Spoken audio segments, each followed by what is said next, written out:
City union bank all in one ஆப்ல இருந்து video KYC மூலமா வீட்ல இருந்தே பேங்க் அக்கவுண்ட் ஓபன் பண்ணலாம். வீடியோ கால்லயே வெரிஃபிகேஷன் முடிஞ்சிரும். City union bank. ஹார்முஸ் ஜலசந்தி வழியாக குஜராத்தின் வதினார் துறைமுகத்தை LPG டேங்கர் கப்பல் நந்தாதேவி வந்தடைந்தது.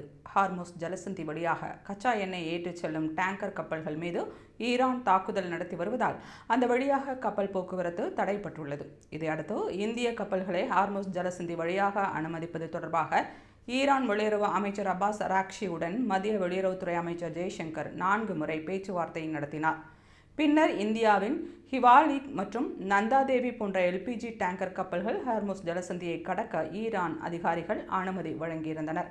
அவற்றில் ஹிவாலிக் LPG டேங்கர் குஜராத்தின் முந்த்ரா துறைமுகத்திற்கு மார்ச் 16ஆம் தேதி வந்த நிலையில் இப்போது மற்றொரு இந்திய கப்பலான நந்தாதேவி ஹார்முஸ் ஜலசந்தி வழியாக வதினார் துறைமுகத்தை வந்தடைந்தது. இது குறித்து பேசிய நந்தாதேவி கப்பலின் தலைமை அதிகாரிகள் ஹார்முஸ் ஜலசந்தியை கடப்பதற்கு தேவையான உதவிகளை இந்தியா மற்றும் ஈரான் கடற்படைகள் வழங்கிய நிலையில் துறைமுகங்கள், கப்பல் போக்குவரத்து மற்றும் நீர்வழி போக்குவரத்து அமைச்சகமும் இந்த கப்பல் கழகமும் இந்திய கப்பல் கழகமும் இந்த முயற்சியை மேற்கொண்டது. மேற்கு ஆசியாவில் நிலவும் மோதலால் உலகளாவியில் நெருக்கடி ஏற்பட்டுள்ள இக்காலத்தில் 47,000 மெட்ரிக் டன் LPG இந்தியாவிற்கு மிகப்பெரிய அளவில் உதவும் என்று தெரிவித்தனர்.